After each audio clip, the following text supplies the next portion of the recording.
আসসালামু আলাইকুম ওয়া রাহমাতুল্লাহি ওয়া বারাকাতুহু। আশা করি সবাই ভালো আছেন।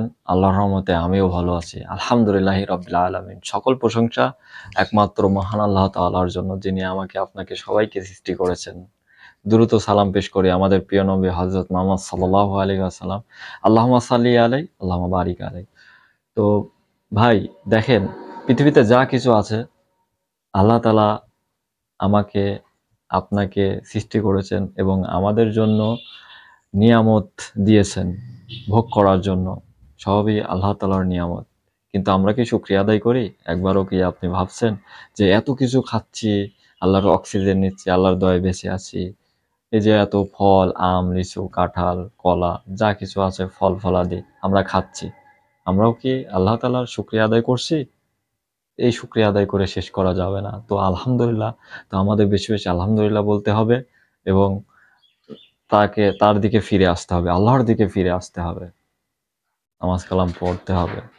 তো দেখেন, একটা বিষয়, এই যে আল্লাহ তাআলা আমাদের জন্য কত সুন্দর করে সৃষ্টি করেছেন ফল, যেমন আম গাছ। আপনারা দেখতে পাচ্ছেন কত সুন্দরভাবে ধরে আছে আমটা। দেখেন কতগুলো আম ধরেছে এই গাছে, আলহামদুলিল্লাহ। তো কত সুন্দর আম, মাশাআল্লাহ। এটা কিন্তু বান্দার জন্যই আল্লাহ তাআলা সৃষ্টি করেছেন, যে বান্দা খাবে। এজন্যই আল্লাহ তাআলা এই আম, লিচু সবকিছু ফল-ফলাদি আল্লাহ তাআলা কিন্তু দিচ্ছে আমাদের জন্যই। তো আমরা এই আম খেয়ে যদি আলহামদুলিল্লাহ না বলি, লিচু খেয়ে আলহামদুলিল্লাহ না বলি, তাহলে এটা আল্লাহ তাআলার নাফরমানি অবশ্যই। আমরা শুকরিয়া আদায় করছি না। তো আল্লাহ আমাদের বাড়িয়ে দেবে কেন? আমরা যদি আল্লাহ তাআলার শুকরিয়া আদায় করি তাহলে অবশ্যই বাড়িয়ে দেবে এবং কিয়ামতের দিনকে আমাদের আহ ভালো কাজের বিনিময়ে আল্লাহ আমাদের জান্নাত দেবে। তো আমরা শুকরিয়া আদায় করব বেশি বেশি, দুনিয়ায় থাকতে ভালো কাজ করব, যেই ফলগুলা খাবো ইনশাআল্লাহ আলহামদুলিল্লাহ বলবো, খাওয়ার আগে বিসমিল্লাহ বলবো। এই বিষয়গুলো আমরা ভুলে যাই, এই বিষয়গুলো খেয়াল রাখবেন। এটা বলার জন্যই এই ভিডিওটা করা।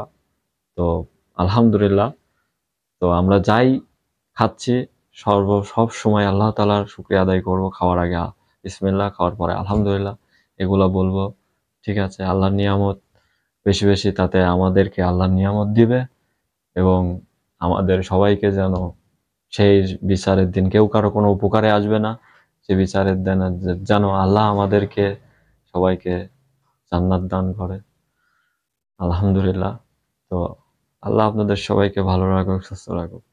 আসসালামু আলাইকুম ওয়া রাহমাতুল্লাহি ওয়া বারাকাতুহু।